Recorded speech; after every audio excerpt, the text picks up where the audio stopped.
বন্ধুরা চলে এসেছে আজকেও। কাল রাত্রে একটি ভিডিও পোস্ট করেছিলাম, অবশ্য দেখিয়েছি যে আজকে মাছ ধরতে যাব। তো সকাল থেকে প্রচণ্ড বৃষ্টি হচ্ছিল, মাছ এখনও হয়নি, জলে প্রচুর স্রোত, টোপ দাঁড়াচ্ছে না।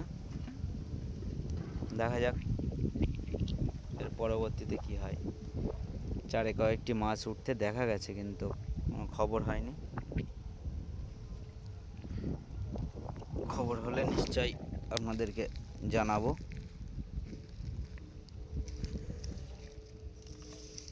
মনে হচ্ছে স্রোত না কমলে মাছ হবে না।